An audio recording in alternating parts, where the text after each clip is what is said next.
Watch out for Vlad, because I just saw a stat that's saying that Vlad is one war stat away from beating his war total from last week.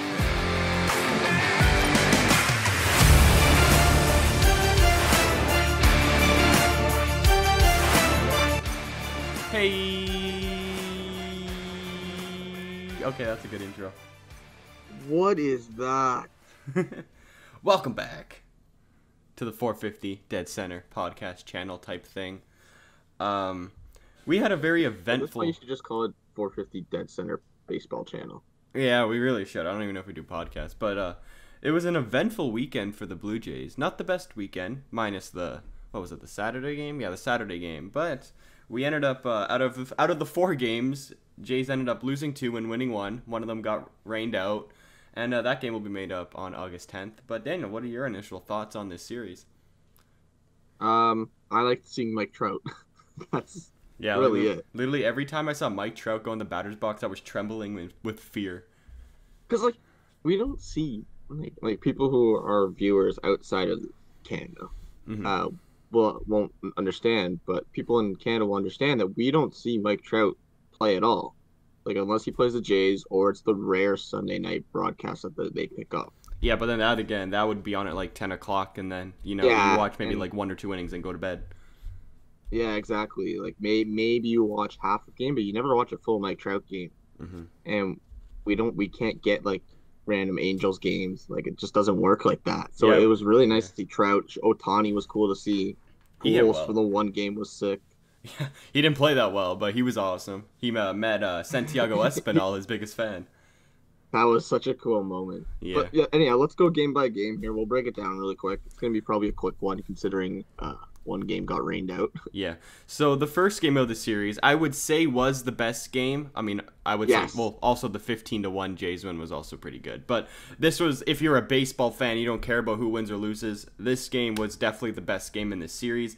The Angels won 7-5 in the bottom of the 11th inning. It took 11 innings to play, and it was a battle all game. Both teams. Pitching was not really the strong point in this game. It was more just who can get the clutch base hit when it really mattered. The thing is, the starters were bad, mm-hmm. but the relievers for both teams were pretty solid. The Angels threw Cishek and we had Tony Walters as their pen. Yeah. Tony Waters, whatever the lefty there. I forget his name. Tony Waters. They had Sledgers, Watson, Myers, Cishek, Guerrera, and Iglesias. They wasted their bullpen the first game, and so did we. Us Jays over here. We threw Trent Thornton, Romano, David Phelps, Mayweather, Baraki, and Dolis. So it was a bullpen game pretty much. Romano was good. Baraki was pretty decent. Baraki ended up getting the loss. Sadly, he didn't. I don't think he really deserved it. It was just a little broken bat single. Well as well. Yeah. Yeah, it was just a routine base hit, and if there's no runner at second base with this new extra rule, it's an out. Exactly. It was a lucky hit. I mean, he threw a good pitch. It wasn't a strike, and he swung at it, so he clearly fooled the batter. And this was Dolis. This wasn't Baraki, but it was a good pitch. They just got a good bat on ball right there. But yeah, that ended up losing the game for the Jays. I mean, not that bad. I want to mention really quick, in the first game, Vladdy Guerrero looked really sick. Oh yeah, he hit a bomb. Yeah, Vladdy looked the entire series. I guess you could say he looked really good. Mm-hmm. Even Biggio, he hit a bomb. I think this is the only game he played in this series, right? Or did he? No, he played the second game too, but he hit a bomb that game. He didn't play the third game. He was supposed to play the fourth game, but rain. Actually, yesterday was Kevin Biggio's birthday, so happy belated to him. Happy birthday, Kevin. Yes. Yeah. First as well, I was gonna mention one more thing as well. Trout was hitting the ball off the cover. Ohtani was hitting the ball off the cover. I was about to say the same thing. Trout it was a slugfest. Yeah. And I feel like all the games actually, I'll mention that at the end. I'll mention this point at the end. But let's just go on to game 2 here. Good game 1, like you said. It was perfect if you're a baseball fan, mm-hmm. and you don't care about who wins or loses. Agreed. Game 2, Daniel. If you want to see our live reactions to this, you can watch our live stream. That has 10,000 views. Yeah, we live streamed this game and we picked the wrong one to live stream. Mm-hmm. We were expecting, a decent matchup, an 8-4, 7-4. No, I think it was 10-1? It was 7-1, and the only way we scored a run was on a wild pitch. our bats, like we had times where the bases were loaded and we had runners on, but we just could not hit if our life depended on it. Also, the Angels did capitalize on some questionable defensive plays by like Bo Bichette. Bo. Yeah, by Bo in the second inning. How did they score the runs in the fifth again? Let me check. It was a while ago. The fifth, Ohtani homered, and Jared Walsh back-to-back home runs. So yeah, I kind of expected that. But then also, who was pitching? TJ Zeuch at the time? Yeah, it was TJ Zeuch. So I don't know. I'm not sold on Zeuch as a starter, to be honest. I think he needs more time. Just he's a good pitcher. Don't get me wrong, and I think he can be a good starter.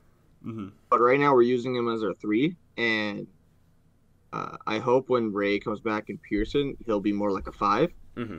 And then that's my thing. Like, he's a good pitcher. He's just I don't think he's a 3. Yeah, well, also the fact that they made him face Mike Trout and Ohtani more than once, I think that was a mistake. Like, I know that their plan was to throw David Phelps first, and then maybe TJ Zeuch could face them once or twice, but obviously the second time around didn't go so well, and he gave up speaking of runs. That, Charlie Montoya decided to throw David Phelps for like an inning, and Phelps pitched the day before, if I'm not mistaken, too. Yeah. He did well, though. He looked good. He looked good. I would have left him out there for another inning. Yeah, honestly. He got, did he get the side out in order, I believe? And I think he could have gone. He might have walked one guy, but yeah. Oh, that's fine. He could have got the 4, 5, 6, or 5, 6, 7 guys out. Or maybe even just go around the order once. I think that would have been okay. Yeah, maybe he was on a pitch count because of his arm from the day before, which I get that. It's still early, but yeah, he pitched well. And it was kind of a unique thing to see because no one expected David Phelps to go in and pitch. Yeah, like I expected him to maybe come out of the bullpen, but to open the game, not expecting that at all. No one did. We both looked at each other like, what? Yeah, I'm like, what's Phelps doing? And we're like, oh, we're live streaming this game. Oh, great. So, yeah. But yeah, once that happened, I think it was once they pulled Phelps kind of a little too early, it was just kind of like a sign that the game was going to go bad, and then there was some fielding errors. Yeah.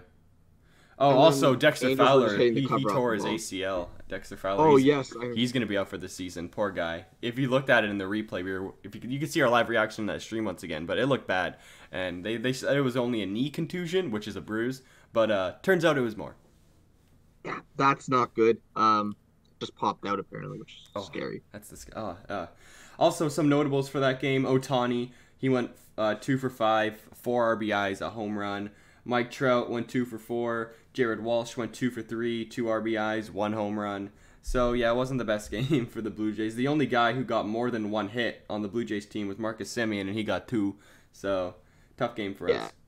The thing is, though, we left a lot of runners on base. Mm-hmm. That game could have easily been a respectable 7-4, 7-5 game. Exactly. Or even like 5-3 if we didn't.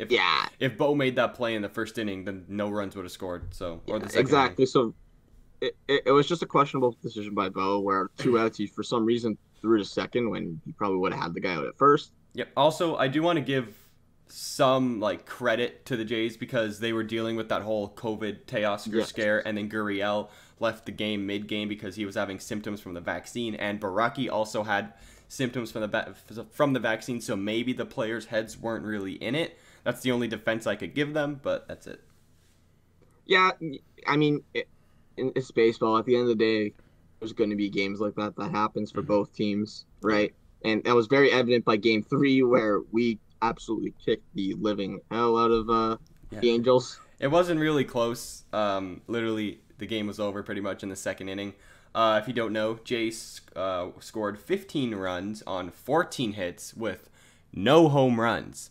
That's, I think, the biggest takeaway from that game right there. Because all season home runs. Yeah, sorry, Daniel. All season, we've been scoring runs via the home run, and then we just score 15 without one? What? Also, I want to mention that there was also an hour and a half rain delay before that game too. Yeah, so it was long. The fact that they put 15 runs after an hour and a half game rain delay, that's a good sign that team's pretty focused and something they just didn't have the first 2 games, I don't think.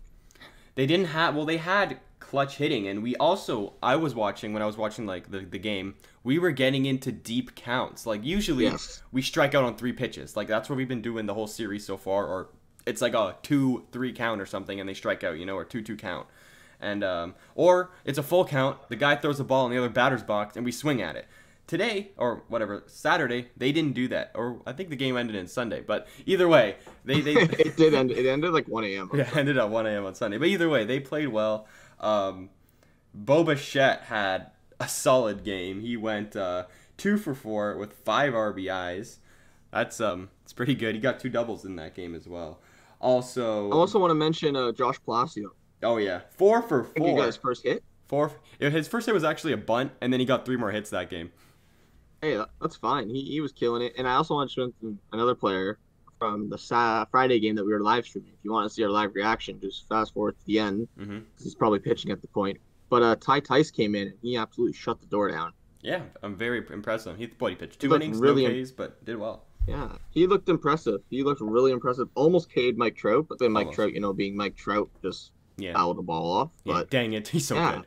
Also, Daniel, Santiago Espinal really impressed me. He went 5 for 3 with an RBI. Grichuk went 2 for 4 with 3 RBIs. Vladdy went 2 for 4 with 3 RBIs. So everybody did well on Sunday or Saturday. We just need that over a consistent span. That's the one thing with the Jays. They need to get in the deep counts consistently and look ready to play. And they looked ready to play on Saturday, so they can bring that for, 5 out of 7 times a week. Yeah, I was going to say, it doesn't have to be 14 runs. Like, as long as you manifest, 5 or 6, you put yourself into good contention to win every game. And if we get more pitching performances like we did from Steven Matz, then we'll be fine. I wanted to mention that, too. Matz looked like the Matz of when the Mets went to the World Series. He looked disgusting these last 2 games.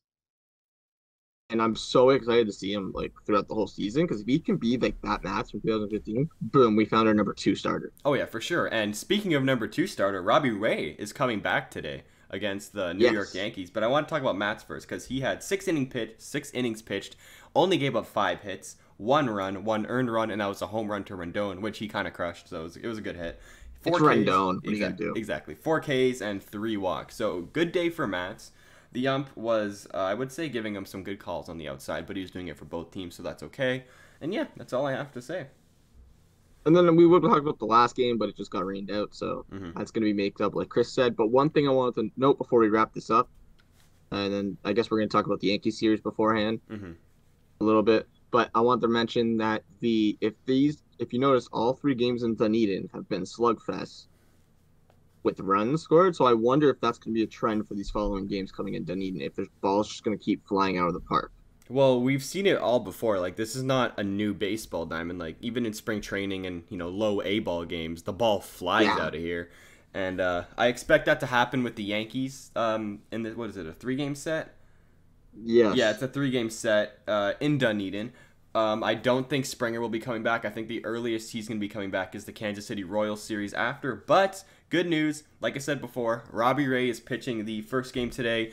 And you know what this means? That Tanner Roark is going to get put into the long relief role in the bullpen. Let's go, finally. Yeah, I mean, I'm kind of happy because we were probably going to lose yesterday's game because Tanner Roark was supposed to pitch. And he gives up a lot of dingers. And Dunedin is quite a dinger-friendly ballpark.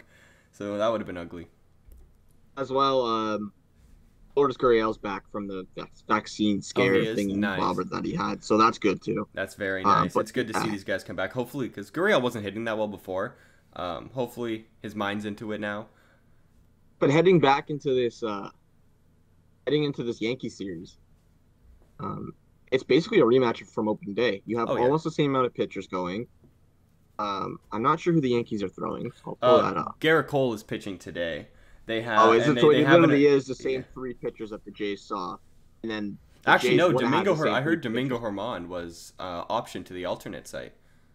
Really? Yeah. I mean, we kind of we teed off on him, so it's okay. Yeah, that's true. But it's Ray versus Cole, which could be a good matchup depending how. Who's their number 2? Oh, Kluber, Corey Kluber. He's probably pitching. Oh yes, yeah. Kluber versus Ryu, which will be interesting. And then Montgomery. Would it be Montgomery? It's probably Montgomery or Taillon.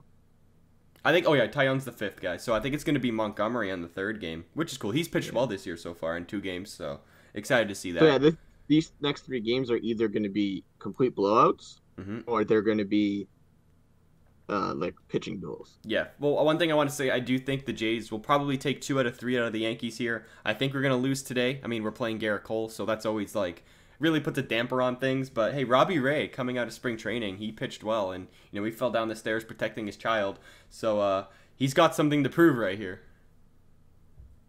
Yeah, I mean, Robbie Ray just bought a new house. If anyone saw, so he also has an elevator in it now, so no more stair falls. Oh, good for him.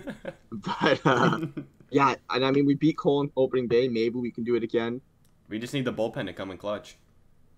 One person, I guess, I'm gonna ask you a question, Chris, and then I'll put in my answer. But I just want to know one player that you're looking at that we should look out for during this Yankees-Jays series. Rowdy Tellez. What is he, like 0 for 23, 24 right now? I think he needs to do something, or else he's going to be optioned or something. He's going to be optioned down to the alternate site because he hasn't gotten a hit yet. I mean, he's put the ball in play, but it hasn't really been hard contact. It's been like ground balls, pop-ups, and quite a few strikeouts. His defense, though, has been phenomenal. I will give him that. He's a very decent defender, but he needs to do something. Like, he hasn't got a hit in almost 30 at-bats. Like, that's not going to cut it. Like, that's Chris Davis type numbers, and you don't like that. Yeah, I know Rowdy's got to start doing something. I was going to say my guy to watch out for is Vlad, because I just saw a stat that's saying that Vlad is 1 WAR stat away from beating his WAR total from last year.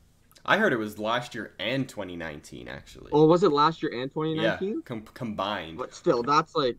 But then again, also, Vladdy's replacement is Rowdy Tellez, and he's not really playing that well right now, so... So, also, Vlad's it just shows that his approach at the plate's been way better, and whatever he did this offseason just worked. Oh yeah, and you could tell he is motivated to hit. Like he's swinging every time. He's taking balls. Also, did you see him fly down the line in the live stream game we watched? Oh yeah. My god, speed! And he stole third a couple days ago. Did you see that? He stole home a couple last week. Oh yeah, that's true. My god, Daniel, I think we have a new stealing demon on the team.